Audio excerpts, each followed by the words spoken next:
Hey, and welcome back to the MGR podcast, where we talk with real people about real money and real estate. Today, we got a super exciting episode planned for you today. We got a special guest, Nick McCollum. He runs some real estate investing here in Fredericton, New Brunswick, and he has a lot of knowledge in investing and property management and development and a little bit of everything. So we're going to chat with him a little bit today, and I'm super excited to have him on, and he's going to share a lot of good stuff with us today. So let's jump right in. So Nick, my man, how you doing? Doing good, man. Thanks for having me on the show. It's good to be here. Yeah, I'm super excited to have you here today. So, we're going to ask you a little bit of everything today, and I'm just excited to kind of dive in. Nick and I have been good friends for a long, long time, and, I know a lot about him, but I want him to share kind of where he's from, what he's doing right now, and his goals for the future. So let's get right into it. Nick, tell me a little bit about you and just a little bit about you. Yeah, sure. So I am I'm a husband, dad, real estate investor. My first foray into real estate, I was about 22 or 23. I got into house hacking. So I bought a house that had 4 bedrooms. Two guys moved in with me. Between the rent that they paid me and some money that I had to kick in, the mortgage and everything was really easily covered. And kind of quickly realized that real estate was not as crazy hard as I thought it would be. So shortly after that, got interested in some multifamily investing. And now we're up to, by the end of next month, we'll have about 40 units under management. So that's our story in a nutshell. So yeah, so you bought your first property back, when you were 22 or 23, you say. Now, tell me a little bit about that deal. Like, what did you pay for it? What was what were the rents back then? Eventually when you sold it a couple years later, was it a good purchase, to help get you started into real estate? Yeah, it was awesome. So it was a little bungalow in Skyline Acres in Fredericton. For anyone familiar with the city, you'll know where that is. It was 4 bedrooms when we bought it, and one of the guys that was moving in with me was very handy at construction. So he helped me finish up the basement. We put in a 5th bedroom and framed in kind of a new living area in the basement. I bought it for $185 with 20% down. So do the math on that. It was a little under $40,000 to get into it. And then between the basement renovation and then just the wicked price appreciation that we got from being in the Fredericton area, we sold it for $270 about a year and a half later. And that was a lot of the seed money that allowed our real estate business to really take off. Yeah, that's awesome. Now, a lot of people are probably thinking like, okay, you bought your first house, you had, $40,000, as a down payment because you put 20% down, and you probably could have gotten away, because you moved into it as your personal residence, you probably could have gotten away with 5%. Am I correct? Yeah. So at that time, I was still working at this stock market newsletter company and was very invested in the stock market, followed it pretty methodologically. So I knew very well what types of returns I could get in the stock market. And the way that I approached the decision on whether to do 5% down or 20% down was I basically looked at the extra money that I would have, the 15% that I would save by putting 5% down. And I said, okay, what kind of returns can I get on that in the stock market versus how much extra am I going to be paying on that 15% in terms of extra mortgage payments and your CMHC insurance fee and things like that. And I decided to do 20% down because the ROI was better than stocks, and it was like a guaranteed ROI because I knew exactly what I was getting into. Whereas stocks I could guess, but 2 months after I bought that house, COVID happened and stocks went down 40%. So that ended up being a good choice. Yeah, wow. So tell me a little bit about, I've chatted before about like the BRRRR strategy, buy, renovate, rent, refinance, and then repeat kind of thing. So it's a pretty common strategy amongst like investors, and whether they're flippers or long-term investors and stuff like this. So, we've chatted previously about kind of how your strategy is a little bit different. So give me your strategy on buying units, what you're looking for, and how your BRRRR strategy is just a little bit different. Sure. So I'll start just by describing like the conventional BRRRR strategy, and then I'll tell you our twist on it, because guarantee you there's people listening who don't know what that means. It has nothing to do with temperature. But Mackay said it, it's buy, renovate, rent, refinance, repeat. So the idea is you buy a building, you renovate it, so you invest some money and fix it all up, make it nice. You rent it, and presumably if you did a good job on the renovations, you can rent it for considerably more than what it would have rented for before you renovated it. Then you refinance. So what that means is you go to your lender and you say, hey, you originally gave me a mortgage for $100,000 on this property. The rents are a lot higher now. Can you please give me a mortgage for $150,000? What that means is your original mortgage gets taken out, paid off with the new mortgage, and then they deposit the difference, that $50,000, right into your bank account. And this is where the next step comes in. You repeat that whole strategy. So you take that $50,000, you buy another property to renovate, and many people use this strategy to pretty quickly build a considerable little real estate business with only one original investment. It's what we did. Yeah. There's a really popular website, real estate investing website called BRRRR that basically a whole media empire built on how to educate people to do the BRRRR strategy. So if this sounds interesting to you, give BRRRR a read. It's a good resource for this. What we've done that's a little different is we don't typically renovate the units very extensively, but we just remanage them. So a lot of places we've bought from, either the rents are just considerably lower than what the market rent is in Fredericton. So if you regularly see listings for $1,000 for an apartment and you see a similar apartment for $500 and you can buy it, generally there's an opportunity to raise the rents a little bit just to get them in line with what the average rent is for that market. And then there's just all kinds of other management things we can do to save money too. So like we've seen, we've bought buildings where the owner was renting a dumpster, but it was within the region for city garbage removal, so they didn't need to. So there's like a couple $100 a month that you can save. And ultimately, lenders, they don't lend to you based on your rents. They lend to you based on your profits. So one thing we do is we enforce that residents always pay their utilities. We feel it's better alignment of interests, where if you want to crank your apartment up to 30 degrees, you can do that, but you have to pay for it, not the landlord. So just like little things like that. So our strategy is basically buy, remanage, rent, refinance, repeat. And we've used that to build up to 40 units in 4 years or whatever it's been, 3 years. And we've talked a lot about that, like how, a lot of these buildings, and because the market shifted so quick over the past couple of years, like in the rental, costs, got so much higher. A lot of these buildings, like you try and buy them, and then, the sellers want these top dollars because they saw, 1 6-unit sell for this, and then another 6 units selling for this. So then they're thinking their 6 unit is worth the same amount, when really it's only because those other buildings were, had higher rents. And so, like we've talked about how a lot of these buildings that are, overpriced, it's usually due to just poor management, and, they're not keeping up with the market rents. And some people don't care about that. Like if they want to hold on to the buildings forever, they just care about having good tenants that are just paying them just enough to get by. But if it comes down to, wanting to sell it, you can't be expecting people to pay top dollar if the rents are stupid low, because the banks just won't lend to most people. When you buy multifamily property, you're not buying property, you're buying a business. And just like any other business, they get valued based on how much money they make.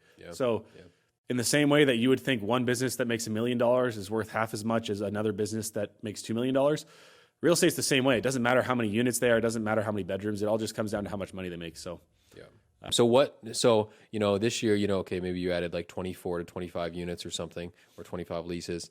What's your goal for next year? Is it to kind of just get all those managed better and just clean those up, or are you hoping to add another 25 units next year? Yeah, definitely not adding 25 units again next year. It's been busy, but so I'll talk about our goals like for this year going in, and then our goals for longer term. This year, the biggest thing we wanted to achieve is build systems and processes that are going to allow us to scale up quickly without compromising a few things. Number one, our bookkeeping. So we want our bookkeeping to be real dialed in. We want to know how much money we're making, what our main expenses are, and we want our filings with the government to be tuned in so that we don't ever get nailed on audit or anything like that.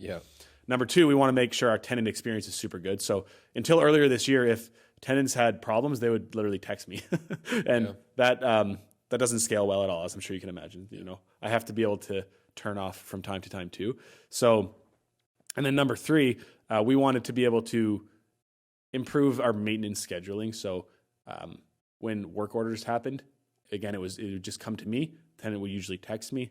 And I have a day job. Like this is still a side business for me that I'm not working full time on. So a lot of times I wouldn't get to it right away, which would result in either, bad outcomes for residents, which I really care about, or occasionally like even property damage, which I also care about in a different way. So to fix all that, we've hired our first full-time employee. So I have kind of a property management assistant now, and she's taken over all of our bookkeeping, all of our accounting, and it's been awesome.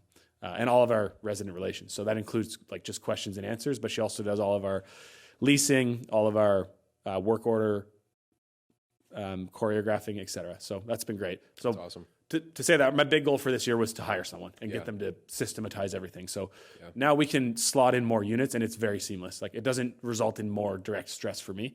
And we've set up a compensation plan for her where the more units we manage, the more she gets paid. So I win, she wins, everyone wins. We've also started adopting better software and stuff, which we can talk about later. But now all of our residents have a paper trail for every interaction that they have with us. And I can see it. Our assistants can see it. Once we start onboarding third-party property owners to this system too, they'll be able to see it too. So like, if you own a building that we manage, you'll be able to go in and see the work orders if you feel like you have any reason to check in on us. Yeah, that's awesome. So what is your kind of long-term goal? Like, let's just say like that 50 mark. At 50 years old, you probably don't want to be grinding like you are now so much. But what's your goal kind of by that time and kind of more long-term? Yeah. So, I've done a lot of computer programming. I've seen like the venture capital funded business model where you take on these investors who don't really care about you. They're just in it to make money. Not a fan of that. I've also seen the business model where like some guy starts a business, has no succession plan, and then when he's 60, he winds it down and doesn't have anything to say for 40 years of hard work, right? So I kind of align somewhere in the middle where I would like to leave my kids a business to run if they want to when they're done. So for me, I am in the business of compounding our capital and our investors' capital quickly over the long term so that when my kids are old enough, if they want to, they can work in the business. And if they don't want to, that's fine too. Like, we're not going to force it on them. Yeah. But I'm pretty passionate about entrepreneurship because it's fun, it's creative. One of the first things we learn about God in the Bible is that he's creative. He goes in and creates all these things. And entrepreneurship is a huge medium that people can use to express their creativity. Yeah. You can create new systems, new ideas, new businesses. In real estate, you can even build new buildings, and it's very cool. So with that in mind, I'm not interested in building a small business. I want to build a big business. And for a long time, we always said our goals were 30 units by 30 and 500 units by 50. So 30 units by 30, like, check, that's done. Yeah. We may need to revisit the 500 by 50. There's literally no math behind those other than that they sounded cool. So maybe they're not really good goals. But we'd also like to start doing like some third-party management. And then to go back to the mobile home park idea, like, we have this 18 pad mobile home park that we're buying just outside Fredericton, and it's got 60 undeveloped acres. So this is kind of going to get us into the affordable housing business. I'm sure you're pretty familiar with what Marcel Lebrun's doing at 12 Neighbors. Yep. And he set it up. His corporate structure is very different than what we're doing. Like, he's running as a nonprofit. We're a for-profit corporation that has employees and stuff that we need to feed. So it's a little different, but we're kind of, I think, aligned on the fact that Fredericton needs a lot more housing, and New Brunswick and Canada as a whole. So, we hit last year almost record low housing starts. So record low number of homes being built, and we hit record high immigration. So that's just like a bad combination. And that's why prices are going so nuts on all kinds of housing, like housing to buy, housing to rent, because there's just not enough places to live for how many people are coming in. So we would like to get into more into the mobile home park development space, because mobile homes are cheap, and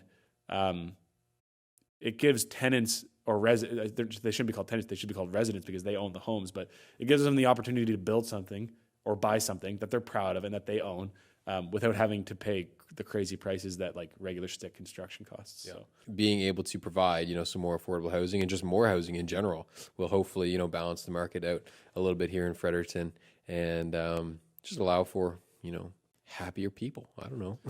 Yeah, man, nobody likes to be housing insecure. The government, I think, has done an okay job at addressing this. Like, it's very clearly a strategic priority for them. I think they've been a little slow to act on some things, but last year they introduced this new program through CMHC called the CMHC MLI Select program. It's a mortgage insurance program that allows you to basically, for multifamily properties, so 6 units and higher is their definition of multifamily. It's 5 units and higher.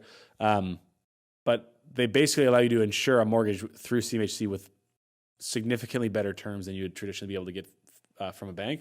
And the motivation for this is to help encourage developers to build more housing. So with MLI Select, you can go up to 50-year amortization. You can do 95% loan to value. and that moved the needle a little bit. Yeah, seriously. Now, can you do new builds and stuff with this as well, or is it just for if you're just buying an existing building? Yeah, to qualify for MLI Select, there's like a points system that you have to satisfy. You have to get, I think, 100 points between 3 different categories, and there's this whole rubric on the CMHC website. I would encourage you to just go look at the rubric because I'm not going to be able to remember it perfectly from memory. Yeah. But the 3 areas that you can get points from are, number 1, accessibility. So, for example, if your building has an elevator, you get a certain number of points. If it has wheelchair ramps for every set of stairs, you get a certain number of points, etc. Another one is energy efficiency. So if you have like high efficiency heat pumps, a lot of insulation, you get points for those. And an engineer would have to come in and measure those, obviously. And then the third points system rubric element is affordability. So if you have 10% of your units that are under, I think the threshold is 30% of the median income in your municipality, then you get a certain number of points. If it's 30% of units, you get more points. If it's 50% of units, you get more points. So for used buildings, most people qualify solely under the affordability element just because it's much easier to qualify than to try to retrofit the whole building with accessibility or energy efficiency upgrades. Yeah. But for new buildings, they typically have very high rents because you can't build new affordable housing. That's just not how it works. If you build a building, it's usually a Class A luxury apartment and it deteriorates into Class B or Class C over time. But they can qualify through energy efficiency or accessibility. Yeah. Now now talk a little bit about that program. I mean, so a couple months ago when it was kind of introduced, a lot of people I think were pretty excited about it, and that kind of resulted in some backup, right? Yeah. So what I'm hearing from guys that I know that work pretty closely with the program is that if you buy a building right now and put in an application to get one of these CMHC MLI Select mortgages, your application will take like between 6 and 9 months to be reviewed. And that's like, you might not even get approved at that point. Yeah. So there's a couple ways you can get around this if you are really dead set on buying a building. Number 1, you can buy a building all cash and then refinance it into this program afterwards. And if you can get up to 95% loan to value, you'd be able to get almost all of your money back. So that's one option. There's also some lenders that will allow you to get like a 1-year repayable bridge loan. So you get this bridge loan. It's usually pretty high interest, but it's oftentimes interest-only payments. And then whenever your MLI Select loan is approved, you can use the MLI Select loan to pay off the bridge loan. And that's why it's called a bridge loan. It's a bridge just from purchase until your real long-term mortgage gets approved and dispersed. If we don't have the infrastructure and places for people to live, it could run into some issues. So hopefully there'll just be some more opportunities to incentivize new construction and building and development stuff and affordable housing like we've chatted about in the past. So yeah, people give landlords and developers a really hard time, but ultimately the reason why rental prices and home prices have become so mismatched is just that it's a supply-demand imbalance. So there's not enough supply for a lot of demand. We had record immigration last year in Canada as a country, and over the last 2 or 3 years since the coronavirus pandemic happened, we've had this humongous influx of people moving to New Brunswick because all of a sudden their nice, cushy jobs in downtown Toronto could now be done anywhere. So they would rather pay $1,500 rent in New Brunswick than $4,000 rent in Toronto, and a lot of people came here because of that. And developers just cannot respond to demand like that as fast as the demand can change. So there's been a lot of housing insecurity over the last 3 years or so here. Yeah.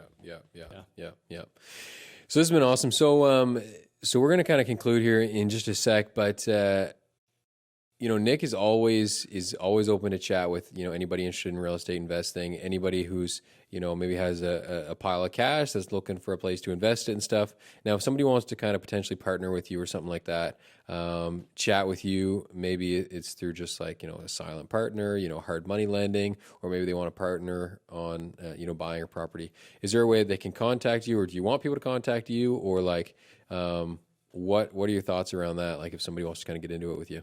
Yeah, you can email me. My work email is nick@foxhillcorp.com. That's our holding company. And happy to talk shop, help you guys out however I can. Yeah, that's awesome.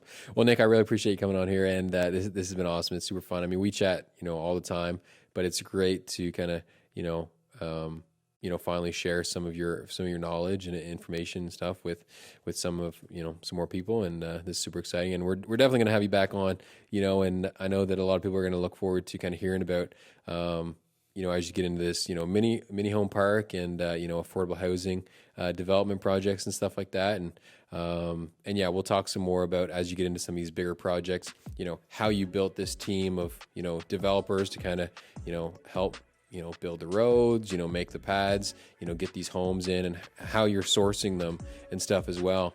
Because there's going to be other people that are interested in kind of starting mini home parks or maybe buying existing ones and growing them. So, I'm going to be looking forward to hearing about it, and I know other people are too. Thanks so much for tuning in. If you have any questions or want to learn more, feel free to check out my website at gosman.ca. Wherever you're listening from, leave me a 5-star review and let me know what you'd like to see in future episodes.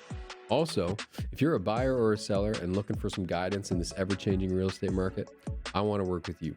So get in touch today through my website at gosman.ca, or you can search Mackay Gosman Realtor on Google and get connected with me through any of my social media platforms. Thanks so much. We'll catch you on the next episode.